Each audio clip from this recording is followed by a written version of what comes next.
Letícia Lima, eu sou professora de Química do Solidário. Na aula de hoje, nós vamos corrigir a lista de exercícios da matéria Representação de Equações Químicas. Então, vamos lá, nós vamos corrigir hoje, são 6 exercícios da lista, que é quase a lista toda, que a lista tem 8 exercícios, mas vamos lá. Primeiro, vamos começar com a questão número 2. Coloquei ela aí, eu vou ler e vou destacando alguns pontos importantes aí dessa questão. Então, vamos lá. Ela foi desse vestibular aí, o CE, que é a Universidade do Ceará, no ano de 2014. Então, vamos ler. No laboratório de Química foi realizada uma experiência cujo procedimento está descrito abaixo. Ok, então vamos ler. Colocou-se água em um copinho descartável de café até aproximadamente um pouco mais da metade da sua capacidade. Ok. Foi pesado o conjunto: copo d'água, um comprimido efervescente contendo carbonato de sódio, ainda em sua embalagem, então também pesou-se a embalagem, e em seguida foi anotada a massa do conjunto, que foi chamada de massa inicial. Ok. Esse comprimido foi retirado da embalagem e transferido para um copinho com água. Em seguida, rapidamente o copinho foi coberto com a sua embalagem do comprimido para evitar a perda do material por espirramento. Ou seja, esse comprimido é um comprimido efervescente, correto? Então, o que significa isso? Que quando ele entrar em contato com a água, ele vai borbulhar. E aí, para não perder água, não perder massa, eles tamparam, né, esse copo enquanto estava soltando as bolhas. E aí, depois, esse copo foi destampado, e aí vem a parte 4, né, no final da efervescência, pesou-se novamente o conjunto todo, incluindo a embalagem vazia. E foi anotada a massa, chamada de massa final, MF. Ok, vamos lá para as alternativas. Então, em relação a essa experiência, assinale a alternativa correta, ok? Então, aí tá as 4 alternativas, a gente vai analisar elas individualmente. Então, vamos lá. Só um detalhe, eu preferia começar corrigindo da letra D. Então, vamos ver. A letra D fala o seguinte: devido à efervescência do comprimido, a massa final é maior do que a massa inicial. Só que, vamos lembrar que a efervescência é a mesma coisa de liberação de gás. Ou seja, se eu estou liberando gás, eu estou perdendo massa. Então, se eu estou perdendo massa durante esse processo, a massa final, ela nunca vai ser maior do que a inicial, porque ela vai perder massa durante essa reação. Então, essa questão aqui, a questão letra D, está errada. Vamos continuar. Na alternativa C agora. Nessa experiência, não se faz uso de cálculos estequiométricos, porque não ocorre reação química, em sim uma mistura de substâncias das substâncias do comprimido com a água. Isso não é verdade, porque liberação de gás é um indicativo de reação química. Então, se tem um indicativo de reação química, com certeza ocorre uma reação química e pode sim fazer cálculos estequiométricos. Então, a alternativa C também não é a verdadeira. Vamos para a próxima, alternativa B. A alternativa B, ela fala o seguinte: essa experiência é um exemplo prático da aplicação da lei ponderal de Richter. Não é. A lei ponderal foi definida por Prost. Então, essa alternativa não é, tá bom? Só sobrou a letra A, então ela com certeza está correta. Vamos entender o porquê. Com essa experiência, como na experiência ocorre uma reação química, né? Então, aqui já desmente a alternativa letra C. Com o envolvimento do gás CO2, a sua massa pode ser calculada subtraindo-se a massa inicial da massa final. Tá correto, por quê? Como o CO2 é liberado no ambiente, a sua massa não pode ser pesada, porque ela tá ali no ambiente, está solta, ela não tá presa. A gente estampou o potinho e aí esse gás foi liberado para o ambiente, então não pertence mais a esse conjunto. Por isso, para descobrir essa massa, é preciso fazer a diferença, ou seja, diminuir a massa final da massa inicial. Então, a massa final, ela contém todo o conjunto, exceto o gás CO2, que ele foi liberado para o ambiente. E a massa inicial está todo o conjunto mais a massa de CO2, porque nesse momento inicial, o CO2 ainda estava preso lá no comprimido de carbonato de sódio. Então, aqui a gente ainda tem a massa do CO2 e a massa final a gente não tem a massa do CO2.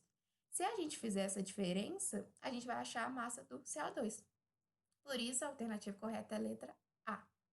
Vamos para a próxima questão. Questão número 3. Essa é mais antiga, né? De 99, da UCBA. Vamos lá. Na relação ponderal entre os pesos atômicos do oxigênio e do hidrogênio, no óxido de hidrogênio, respectivamente, então, só um detalhe aí, a gente tem que ver. Ele quer a relação ponderal, né? Ou seja, a proporção que existe entre o oxigênio e o hidrogênio no óxido de hidrogênio. Esse nome aqui, acho que muitos de vocês não vão reconhecer, mas é um outro nome para a molécula de água. Então, aqui a gente está falando de H2O. Essa questão eu vou responder num quadro físico, então vamos acompanhar o vídeo agora. Então, vamos começar com a questão número 3. Na questão, ele informa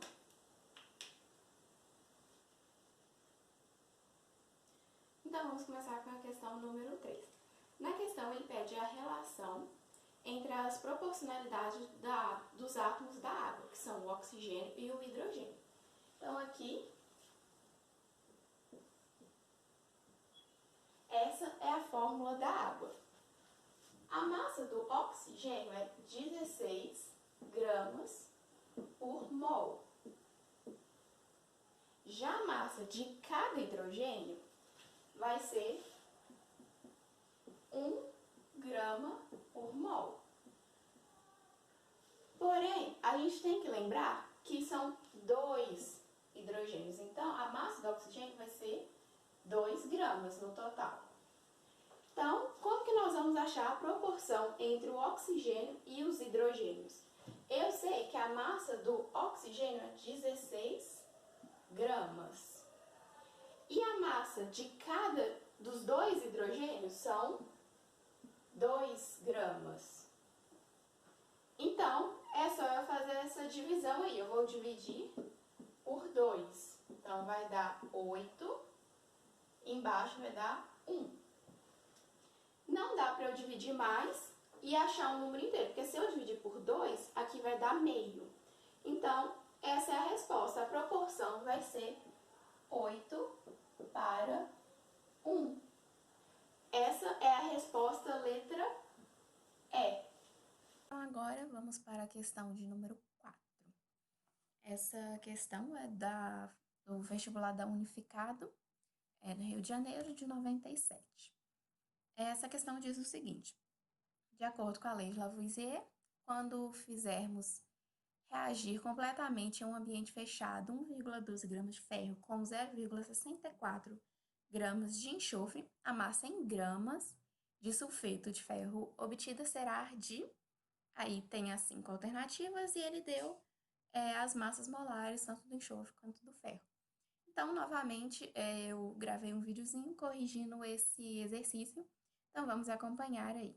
Então, vamos para a questão de número 4. Ela me fala o seguinte, que num ambiente fechado foram colocados uma certa massa de ferro e uma certa massa de enxofre e que essas massas misturadas vai dar uma determinada massa de sulfeto de ferro. Então, eu só escrevi isso aqui de uma maneira química e eu anotei aqui no quadro os dados que o problema me dá. E ele me dá uma dica de como resolver esse problema, usando Lavoisier, a lei da conservação das massas. Bem simples. Então, ele me dá as massas molares, tanto do ferro quanto do enxofre, e ele também me fala quanto que tem de ferro e enxofre dentro desse sistema fechado. Então, o problema é bem simples, a gente nem vai precisar desse dado aqui, das massas molares, se a gente usar Lavoisier. Se a gente fosse resolver essa questão por estequiometria, a gente ia precisar desses valores. Mas como ele já me deu essa dica de usar a lei da conservação das massas, é bem simples. Só lembrando, o que diz a lei da conservação das massas? Ela diz o seguinte, que no sistema fechado, a massa dos reagentes vai ser igual à massa dos produtos. No caso que a gente só tem um produto. Então, a gente sabe que toda essa massa aqui nesse ambiente fechado, desses 2 elementos aqui, vai ser igual a massa desse elemento aqui no final. Então, é só fazer uma conta de mais. Então, vamos lá. Quais são os dados que o problema me dá em relação a isso? Ele me dá a massa do ferro, que é 1,12 gramas. E ele também me dá a massa do enxofre, que tem nesse sistema fechado, que é 0,64 gramas. Então, é só eu somar isso aqui. Se você colocar na calculadora é bem fácil, nem precisa, né? Isso daqui vai ser igual a massa de 1,76 gramas, que vai ser a massa do sal formado. Essa é a opção letra A. Bem simples. Espero que vocês tenham entendido. Agora, vamos acompanhar a questão número 5. Ela dá o FSM de 2017. Então, ela diz o seguinte: considera as equações. Aí foram dadas as 3 equações e pergunta a sequência correta dos coeficientes e reagentes dos produtos necessários para o balanceamento estequiométrico dessas equações é... E aí tem as 5 alternativas com a sequência e uma delas é a correta. Agora, novamente, vamos acompanhar um vídeo da correção desse exercício. Então, vamos para a questão de número 3. Nessa questão, ele dá 3 equações não balanceadas, pede para eu balancear elas e procurar nas alternativas aquela que está correta, com os índices corretos de balanceamento das 3 equações. Então, vamos lá, balancear uma equação de cada vez e depois a gente olha a alternativa correta. Vamos lá. A primeira equação é essa daqui, bem simples. Vamos começar balanceando ela. Vou pegar aqui o outro pincel. Vamos lá. Eu vou balancear as 3 equações pela regra do March, então relembrando.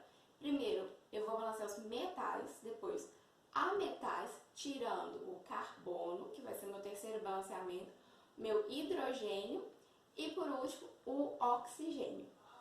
Então, vamos lá. Primeiro metal que eu tenho é o alumínio.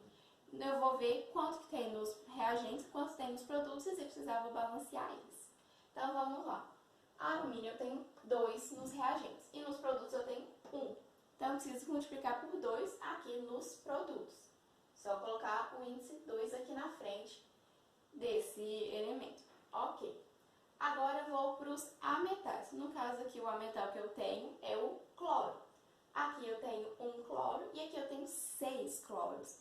Porque eu tinha 3 originalmente, mas agora eu tenho multiplicado por 2. Então, são 6 no total.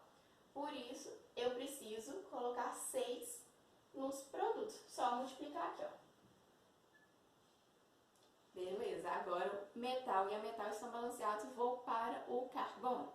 Mas no caso eu não tenho carbono aqui, eu vou passar para o hidrogênio. Então, nos produtos eu tenho 6 hidrogênios e nos reagentes, perdão, eu tenho 6 hidrogênios e nos produtos eu tenho só 2. Vou ter que multiplicar por 3 para dar 6. Ok. Agora vamos para o último balanceamento, que é o oxigênio. Vamos ver quanto que eu tenho aqui. Tenho 3 aqui nos produtos e aqui eu tenho 3. Então está tudo balanceado. Vocês conferem aí para ver se realmente está tudo certinho, mas está ok. Então vamos agora anotar os índices. Só lembrando, quando não tenho nada aqui na frente, eu posso considerar que eu tenho 1. Então, o índice aqui seria 1. Então, vamos anotar aqui para ficar mais fácil. É 1, 6, 2 e 3. Na alternativa correta, a primeira equação tem que ter esses 4 índices aqui em sequência. Então, vou apagar aqui e daqui a pouco a gente volta para resolver a segunda equação. Então, vamos agora para a nossa segunda equação. Só lembrando que estamos balanceando pela regra de March. Então, primeiro metais, depois ametais, carbono, hidrogênio e oxigênio. Primeiro metais. Qual é o metal que eu tenho aqui? O sódio. Então, vamos ver. Nos reagentes eu tenho 1 sódio. Nos produtos eu tenho 2 sódios. Então, eu vou ter que multiplicar ele aqui nos reagentes por 2. Ok? Agora, vamos ver os ametais. Qual eu tenho aqui? O enxofre, que é o S. Nos reagentes eu tenho 1 enxofre, nos produtos eu tenho 1 enxofre, tá? Ok, está balanceado. Agora vamos para o carbono, que no caso não temos aqui, então vamos só pular ele. Agora fica o hidrogênio. De hidrogênio eu tenho 2 aqui, porque esse 2 já está multiplicando esse hidrogênio. E nos produtos eu tenho 2 da água. Então, ok, está balanceado. Por último, o oxigênio. Eu tenho 2 aqui, mais 2, que aqui também está multiplicado. E aqui eu tenho 3 mais 1, ou seja, 4, tanto nos reagentes quanto nos produtos. Então, já está balanceada aí a nossa equação. Vamos só anotar os índices, lembrando que quando não tem nada escrito, a gente pode considerar que é 1. Então, vamos ver quais são os índices. São 1, 2, 1 e 1. Ok? Na nossa resposta correta tem que ter esses 4 índices aí para a segunda equação. Agora vamos para a terceira e última equação. Então vamos para a nossa terceira e última equação. É essa daqui. Ela é grandona, mas é bem simples também. Vamos lá fazê-la devagarzinho. Primeiro, balanceando os metais. O metal que eu tenho aqui é o bário. Então, se a gente vê aqui tanto nos reagentes quanto nos produtos, eu só tenho um bário. Então, não preciso balancear os metais. Agora, a metais. Vamos para o nitrogênio. Nos reagentes, eu tenho um nitrogênio. Nos produtos, eu tenho 2. Só lembrando aqui, ó, esse 2, ele está multiplicando aqui esse nitrogênio, tá? E o oxigênio também, obviamente. Então, eu preciso multiplicar esse daqui por 2. Vou colocar aqui na frente. Ok, agora a gente vai para os 3 ametais lá. Primeiro, carbono. Não tenho carbono aqui, então posso pular para o hidrogênio. Vamos ver. Aqui eu tenho nos reagentes 2, porque já está multiplicando, e nos produtos eu tenho 2. Então, também já está balanceado. Vamos para o último, que é o oxigênio. Aqui eu tenho 6, né, porque está multiplicado. 6 mais 4, ou seja, eu tenho 10 oxigênios. Aqui eu tenho 6 mais 2 mais 2. Então, 10 aqui e 10 aqui. Já está tudo balanceado. Vamos só colocar os índices aqui para depois a gente olhar. Então, fica 1, 2, 1, 1 e 1. Agora, vamos só juntar todos eles. Aqui nós temos a sequência correta das 3 equações que nós acabamos de balancear. Então, os índices é 1, 6, 2 e 3 para a primeira equação. Para a segunda é 1, 2, 1, 1. E para a terceira é 1, 2, 1, 1, 1. Então, essa sequência correta é a letra E. Bem simples, né? Espero que vocês tenham entendido essa questão também. Agora, vamos corrigir a questão número 7. Ela é da PUC de 2009. Nela diz o seguinte: muitas das impurezas contidas na água ficam dispersas uniformemente, não sofrendo sedimentação pela ação da gravidade. Para resolver esse problema, adicionaram-se os chamados coagulantes químicos, aglutinando o material. O coagulante mais usado no Brasil é o sulfato de alumínio, que é adicionado à água com o óxido de cálcio. O óxido de cálcio reage com a água formando o hidróxido de cálcio. Então, aí está a reação, né, que ocorre e já está balanceada. Continuando a questão. O sulfato de alumínio reage com o hidróxido de cálcio, formando o óxido de hidróxido de alumínio, que provém a aglutinação das partículas em suspensão ou em dispersão coloidal, facilitando a sua deposição sobre a forma de flóculos.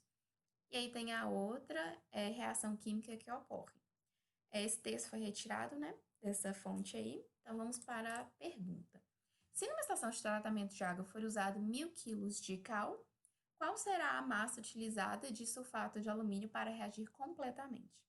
Então, aí está os dados do problema, né, com as massas de cada elemento químico que nós vamos precisar para resolver ele.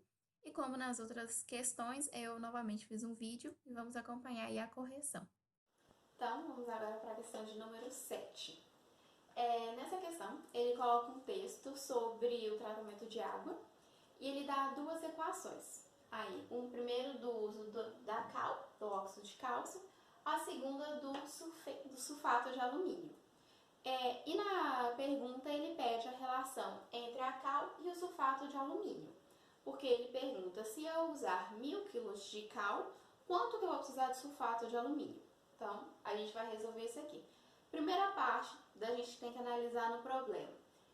as duas equações. A gente tem que achar a relação entre o sulfato de alumínio e a cal, porque os dois não estão na mesma equação. Então, a gente tem que entender qual é a proporção estequiométrica que existe entre esses dois. Se você analisar aqui as duas equações, o que é comum a elas duas é o hidróxido de cálcio. Então, a gente vai ter que ver qual a relação do hidróxido de cálcio com o sulfato de alumínio e do hidróxido de cálcio com a cal. E aí a gente consegue comparar os dois que a gente tem interesse. Então, vamos lá. Primeiro, a gente vê que nessa segunda equação, que para cada sulfato de alumínio, a gente precisa de 3 hidróxidos de cálcio.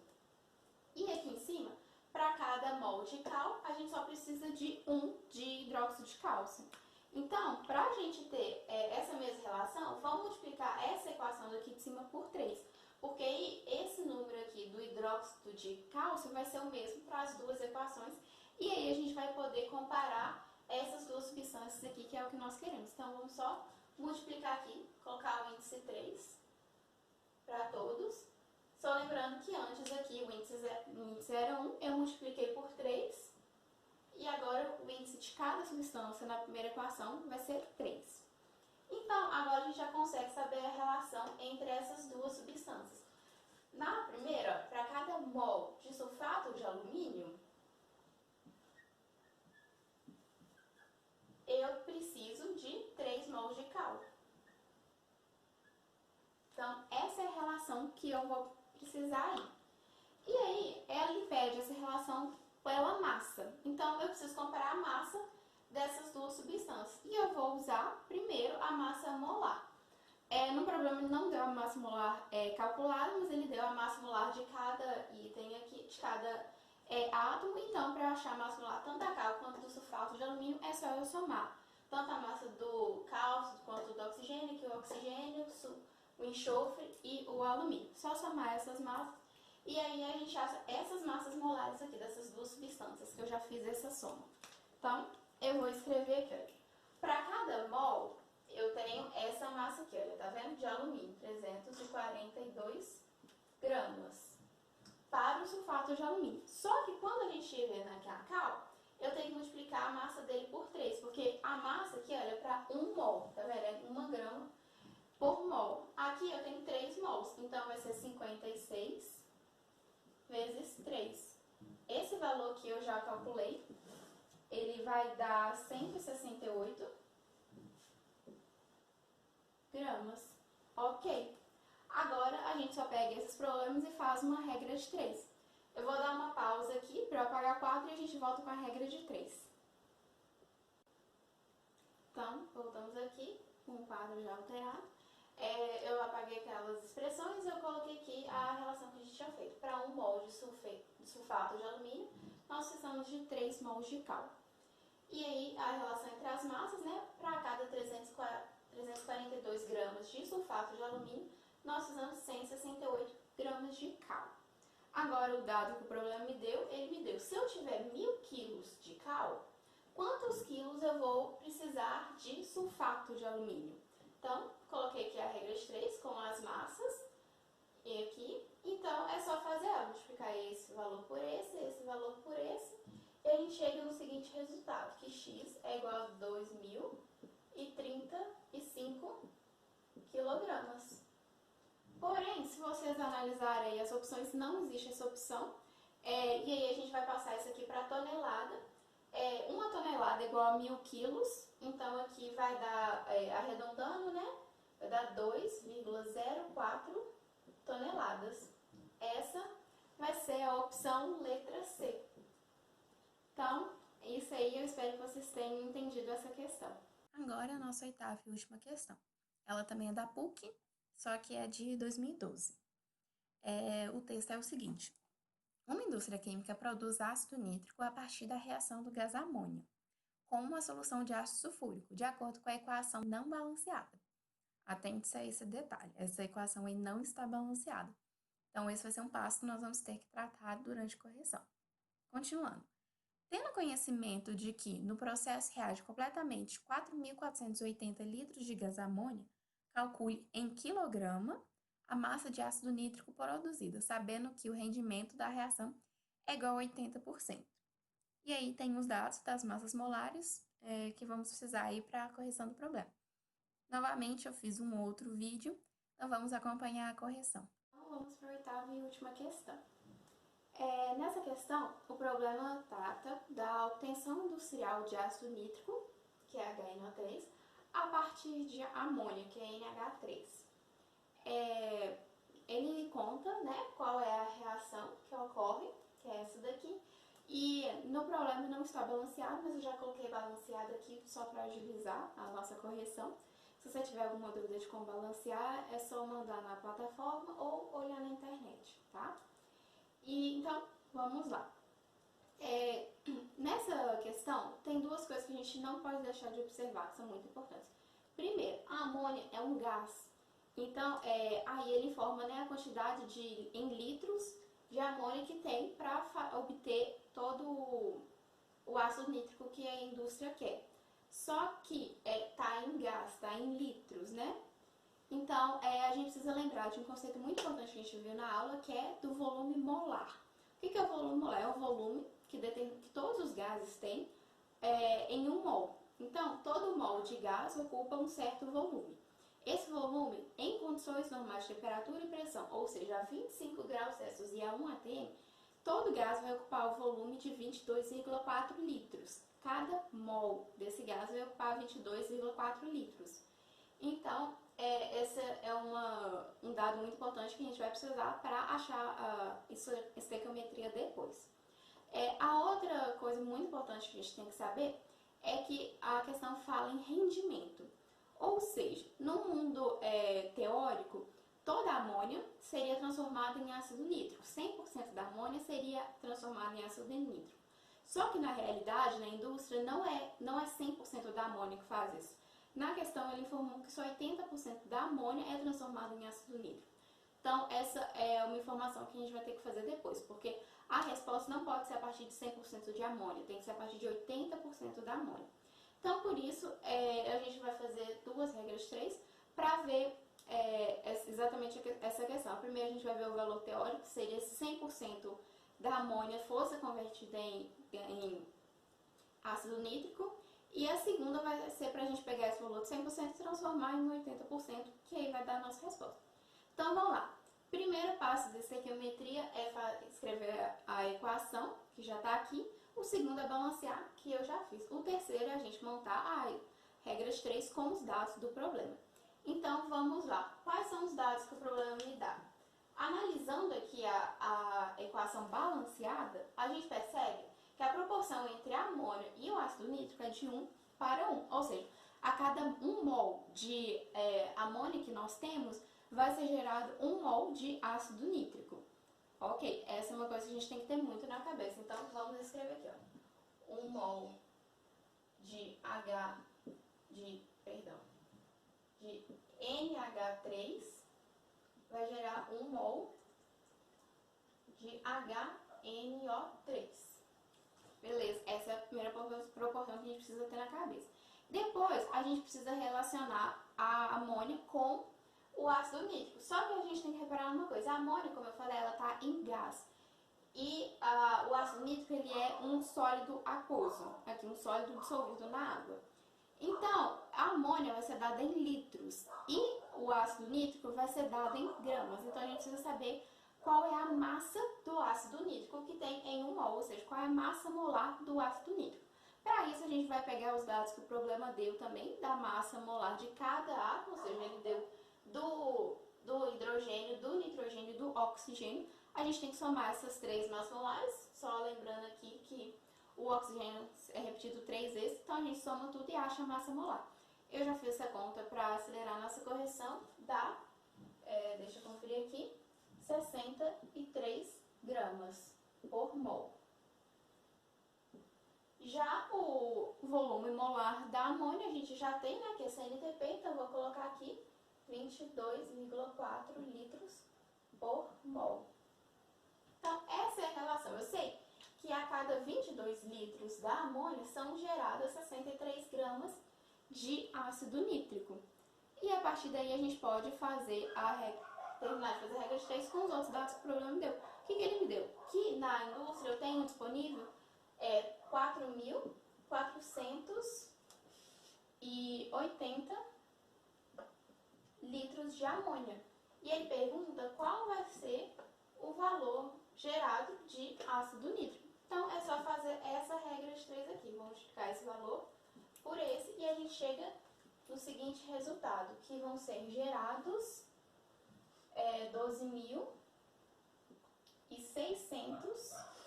gramas de HNO3. Como as respostas estão todas em quilos, ele pede a resposta em quilos, já vamos transformar aqui de uma vez para quilos. Lembra que a cada 1.000 gramas tem 1 quilo, então isso vai ser igual a 12,6 quilogramas gerados. Porém, a gente tem que lembrar que isso aqui é para 100% da amônia. A gente precisa agora transformar isso para 80%. Então, eu vou dar um pause aqui para apagar o quadro e a gente volta depois com a outra regra de 3. Então, voltando aqui, já coloquei aquela partezinha de baixo, que a gente achou que vão ser formados 12,6 kg de ácido nítrico.